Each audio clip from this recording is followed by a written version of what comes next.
possa impedir as mãos de Jesus pra me ajudar. Nunca houve noite que pudesse impedir o nascer do sol da esperança. E não há problema que possa impedir as mãos de Jesus pra me ajudar. Haverá um milagre dentro de mim, vem descendo o rio pra me dar a vida. Este rio que emana lá da cruz, do lado de Jesus. Haverá um milagre dentro de mim, vem descendo o rio pra me dar a vida. Este rio que emana lá da cruz, ao lado de Jesus. Aquilo que parecia impossível, aquilo que parecia não ter saída, aquilo que parecia ser minha morte, mas Jesus mudou minha sorte. Sou um milagre, estou aqui. Aquilo que parecia impossível, aquilo que parecia não ter saída, aquilo que parecia ser minha morte, mas Jesus mudou minha sorte. Sou um milagre, estou aqui. Haverá um milagre dentro de mim, vem descendo o rio pra me dar a vida. Este rio que emana lá na cruz, do lado de Jesus. Haverá um milagre dentro de mim, vem descendo o rio pra me dar a vida. Este rio que emana lá da cruz, do lado de Jesus. Aquilo que parecia impossível, aquilo que parecia não ter saída, aquilo que parecia ser minha morte, mas Jesus mudou minha sorte. Sou um milagre, estou aqui. Usa-me, sou o teu milagre. Usa-me, eu quero te servir. Usa-me, sou a tua imagem. Usa-me, ó filho de Davi. Aquilo que parecia impossível, aquilo que parecia não ter saída,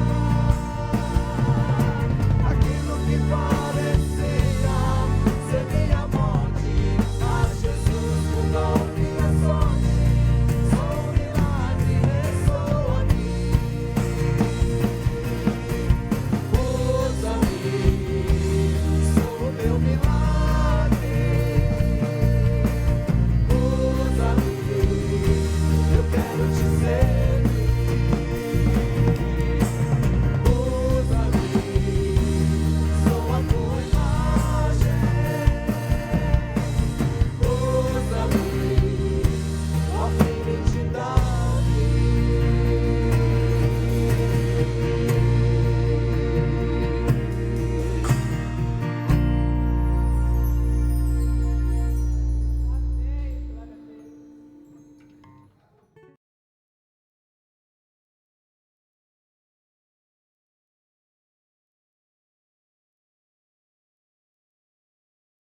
Olá, bom dia, boa semana, você da nossa grande família metodista.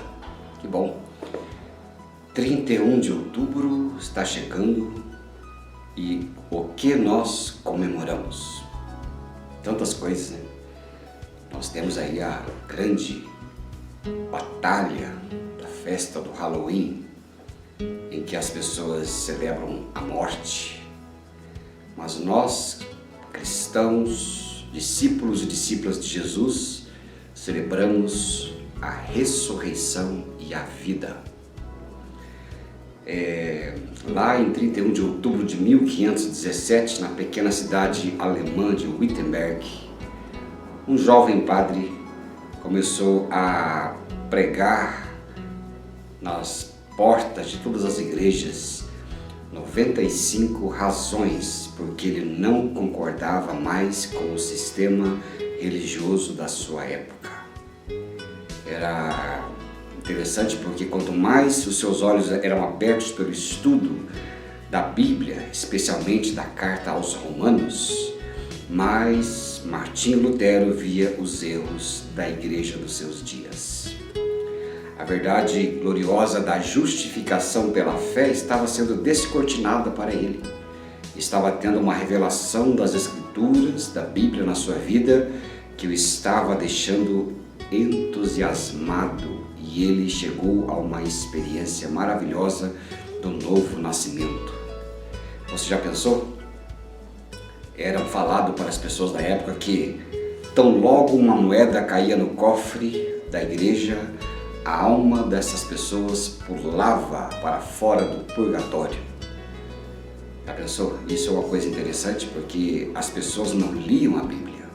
Aí você pode às vezes perguntar assim: mas não está escrito aqui como é que as pessoas eram cegas? Deixa eu falar uma coisa para você, que naquela época as pessoas não liam Bíblia.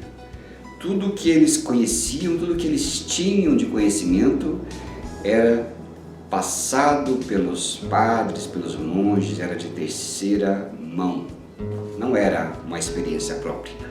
Por isso que a Bíblia era bem guardada, bem cuidada, e não tinham nenhum interesse em que a Bíblia fosse distribuída para as pessoas.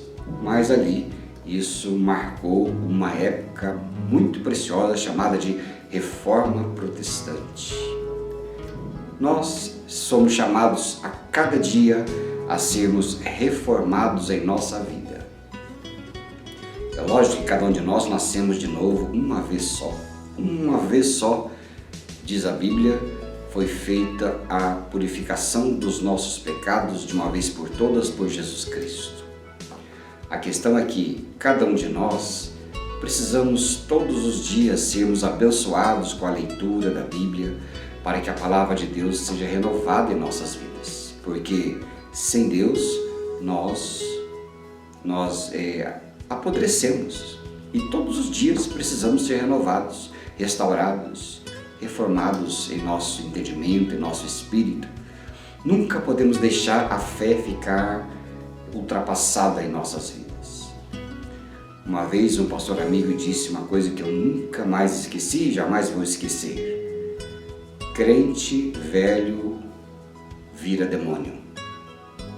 O que ele quis dizer com isso? Se você ficar só naquele conhecimento e deixar aquele conhecimento bíblico se transformar em legalismo, logo seremos da mesma intenção do que os demônios, porque deixamos o Espírito Santo reinar em nossa vida, e o que era de amor passa a ser para obrigação, o que era exortação passa a ser julgamento, e nós nos transformaremos em religiosos implacáveis na vida das pessoas. Nós precisamos, assim como Lutero, deixar com que a palavra de Deus nos renove a cada dia, E é interessante porque essa reforma nos traz à luz verdades maravilhosas.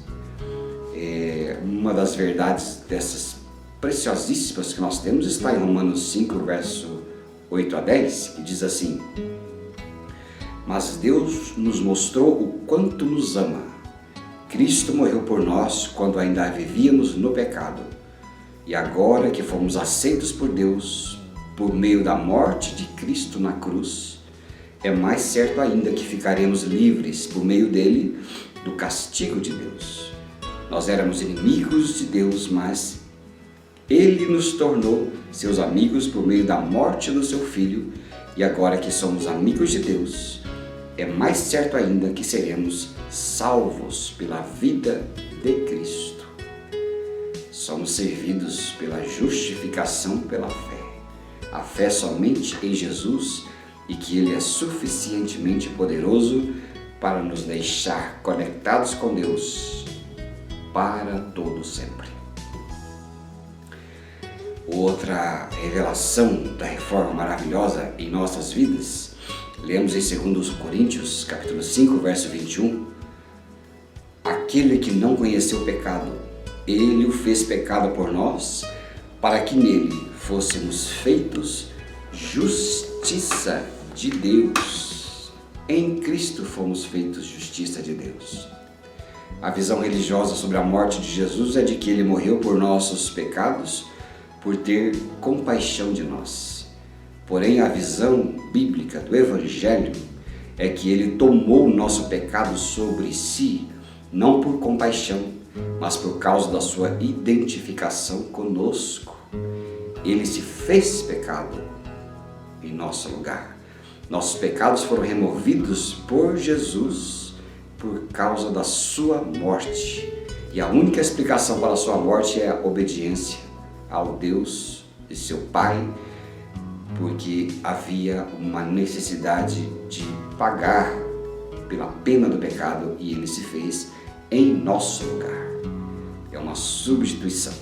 Nós somos aceitáveis a Deus não por ter obedecido, nem por ter nos prometido abrir mão das coisas, mas por causa da morte de Cristo e por nenhuma outra razão. Não é o que eu faço que me garante o céu, é o que Jesus fez que me garantiu o céu. Dizemos que Jesus veio revelar essa paternidade e a bondade de Deus, mas o Evangelho afirma que Ele veio para tirar o pecado do mundo. E Jesus morreu para nos fazer identificados ou juntos da sua morte. Jesus morreu, nós morremos juntamente com Ele naquela cruz. Nós somos ainda servidos nesse conhecimento bíblico da ressurreição e do Evangelho, no espírito da reforma, porque somos servidos pela nossa inclusão. Romanos capítulo 6, versos 5 e 6 diz: porque se fomos unidos com Ele na semelhança da sua morte, certamente o seremos também na semelhança da sua ressurreição.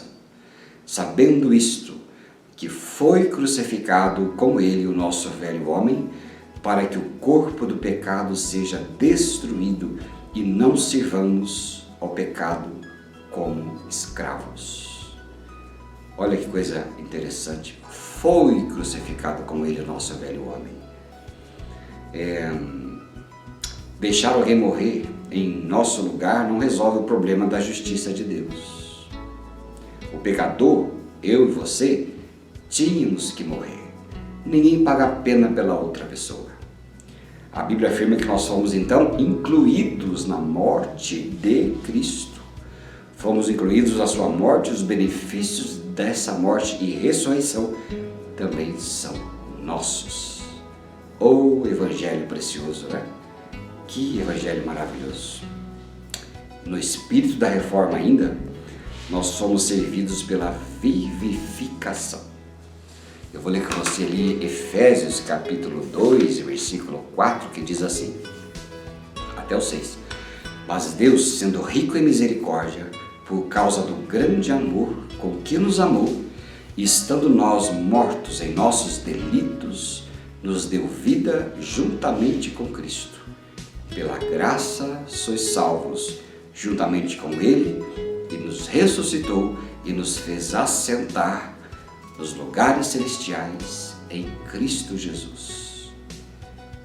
Não só somos substituídos, mas fomos também vivificados. Estávamos mortos em nossos delitos e pecados, mas fomos então vivificados pelo Espírito de Deus. Fomos cheios da vida do Espírito e com isso ainda fomos presenteados com uma cadeira cativa nos lugares celestiais. Isso é muito bom, né? Eu sou sócio de um time aqui de Curitiba e é bom assim, gostoso olhar ali uma cadeira com o seu nome. é muito bom.